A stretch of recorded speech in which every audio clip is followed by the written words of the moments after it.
Hi మా. Money, డబ్బులు ఎంతవరకు ఇంపార్టెంట్? డబ్బులు ఉంటేనే మన దగ్గరికి మనుషులు వస్తారా? డబ్బులు లేకపోతే ఆప్తులు ఉండరా? డబ్బుల్ని చూసే మనకు వాల్యూ ఇస్తారా? ఏమంటారు మా మీరు? డబ్బులు ఎంతవరకు అవసరం? నేనైతే చాలా అవసరం అని చెప్తాను మా. ఒకప్పుడు అనుకునేదాన్ని డబ్బులు ఏముందిలే అనుకునేదాన్ని. కానీ మనకొక సొసైటీలో ఒక వాల్యూ ఉండాలి అంటే మనీ చాలా అవసరం. ఇంత అనేది నేను చెప్పను, మనం కంఫర్టబుల్గా ఉండేదానికి ఉండాలి. మన దగ్గర అసలు మనీనే లేదనుకోండి, ఎవరితో మాట్లాడినా వేరేగా చూస్తారు అని చాలామంది చెప్తారు. నిజమే. సో మీకు నిజమే అనిపిస్తుందమ్మా? కొంతవరకు నిజమేమ్మా. కానీ ఇక్కడ చాలా విషయాలు ఉన్నాయి మాట్లాడుకోవడానికి. డబ్బులు కోట్లుంటేనే వాల్యూ ఇస్తారా?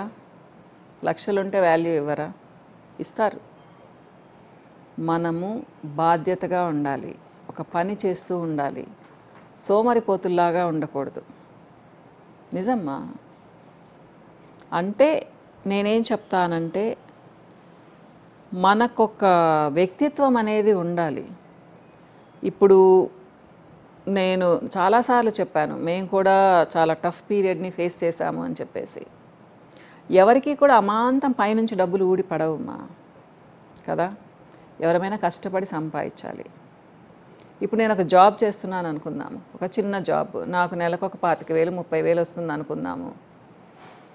సో నేను దాంట్లో తృప్తిగా జీవించాలి, నాకున్న దాంట్లో నేను సరిపెట్టుకోవాలి, అప్పులు చేయకుండా, ఎవరిని అడగకుండా, నాకున్న దాంట్లో నేను తృప్తిగా జీవిస్తూ ఉంటే, నా పిల్లల్ని చక్కగా చదివించుకుంటూ, నా ఫ్యామిలీతో నేను బాగుంటే అందరూ రెస్పెక్ట్ ఇస్తారు. అవునంటారా కాదంటారా? మీరేమి లక్షలు సంపాదించాల్సిన అవసరం లేదు. అదో అమ్మాయి పర్వాలేదు, తను చాలా బాగా చూసుకుంటుంది, మనతో చాలా బాగుంటుంది, ప్లస్ ఎప్పుడు ప్లెజెంట్ ఫేస్తో ఉంటూ, ఎవరితో ఏం ఆర్గ్యుమెంట్స్ లేకుండా, కుళ్ళు చేష్టాలు లేకుండా ఉన్నాను అనుకోండి, అందరూ వాల్యూ ఇస్తారమ్మా.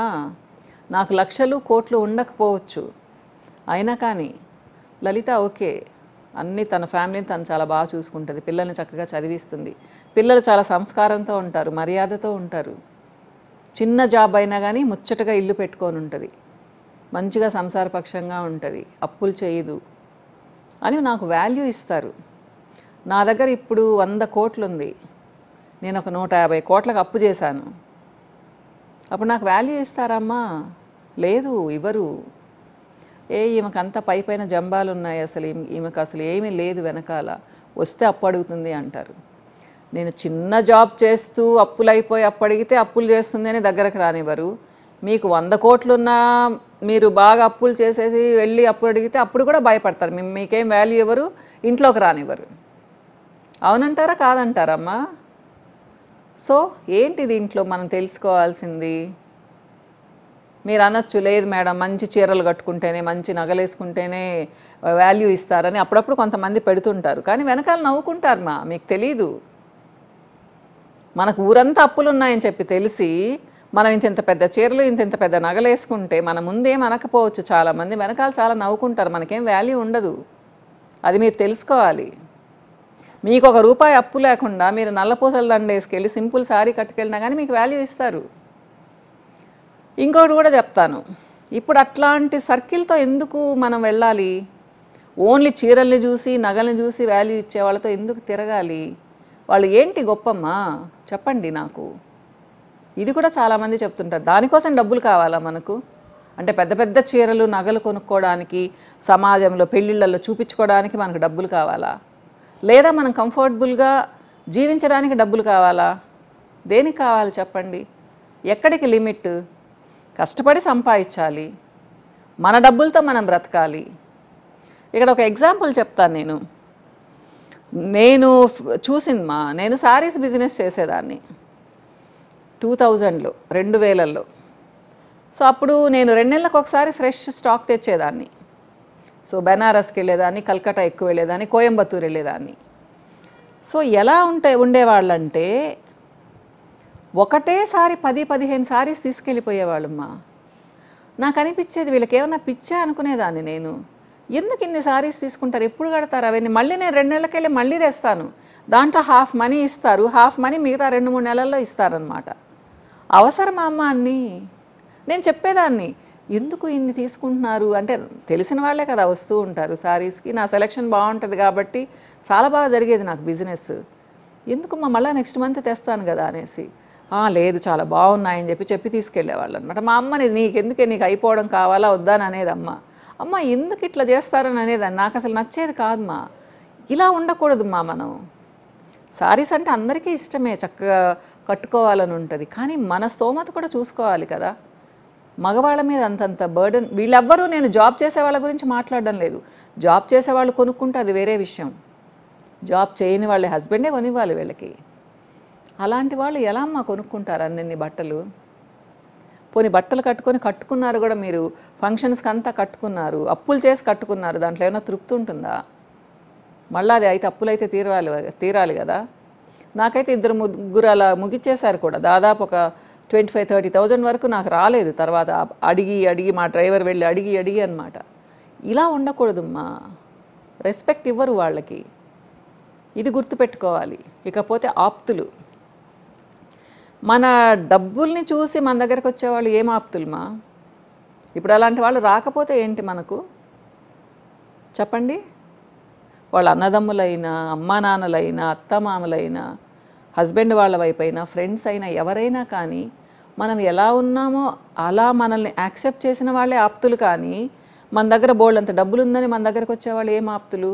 మన దగ్గర డబ్బులు రాకపోతే వాళ్ళని ఆప్తులు అని ఎలా అంటాము? అలాంటి వాళ్ళతో ఉండాల్సిన అవసరమే లేదు మనము. ఇది ఆలోచించండి మీరు.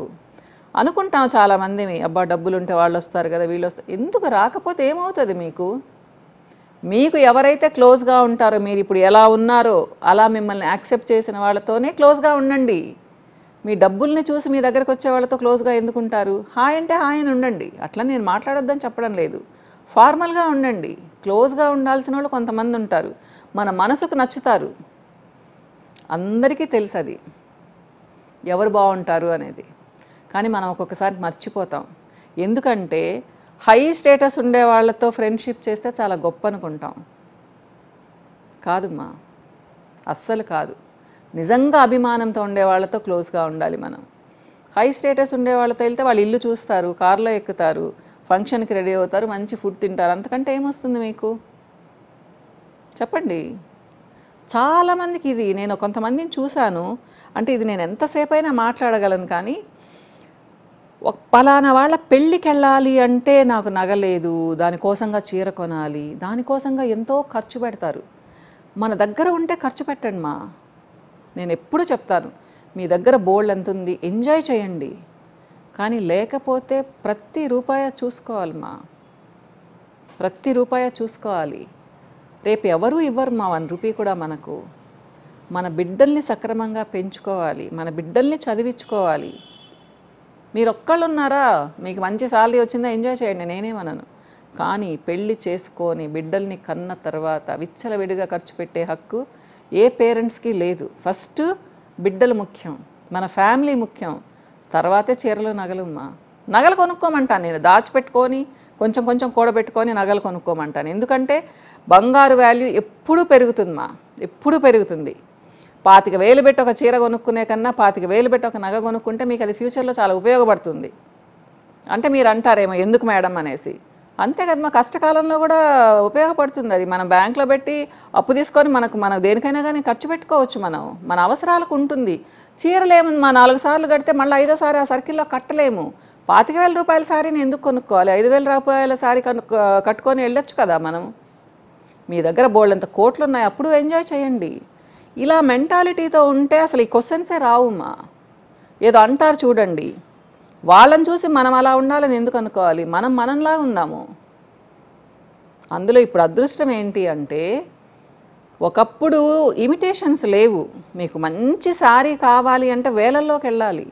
ఇప్పుడు మీకు 2,000లో 3,000లో 3 లక్షల రూపాయల శారీ కూడా వచ్చేస్తుందమ్మా. సో హ్యాపీగా గ్రాండ్గా ఉంటుంది, కట్టుకోవచ్చు. ఏంటి మేడం మీరు ఇలా చెప్తున్నారు అనుకోండి, నేనైతే అలానే ఆలోచిస్తాను నేనైతే ఎప్పుడు సింపుల్గానే వెళ్తాను. మీకు చెప్పాను కదా, ఒక ఫ్రెండ్ పెళ్ళికి నేను పాటూరు సారీ కట్టుకొని చిన్న నల్ల పూసల దండ వేసుకొని వెళ్ళాను. నాకేం సిగ్గు అనిపించలేదు. నా దగ్గర అప్పుడు లేవు. నేను అలానే వెళ్ళాను. ఆ అమ్మాయి కూడా ఏంటి లలిత ఇలా వచ్చావు అనింది. నవ్వేసి గమనున్నాను. డైరెక్ట్గా అడిగింది నన్ను. అప్పుడు నా స్తోమత అంతే ఉండింది. నా దగ్గర లేదు అసలు. నగలన్నీ బ్యాంకులో పెట్టేస్తున్నాను నేను అప్పుడు. సో ఎందుకు షైగా ఫీల్ అవ్వాలి?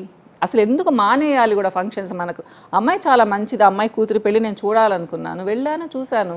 ఇప్పుడు నా శారీ 2,000 రూపాయల శారీ, నేను 10,000 రూపాయల నగేసుకున్నానని గమనించనివ్వండి. నాకు పోయేదేంటి? లలిత ఎప్పుడు లలితానే, అంతే కదా. అంటే నగలేసుకుంటేనే గుర్తింపు ఉంటుందా?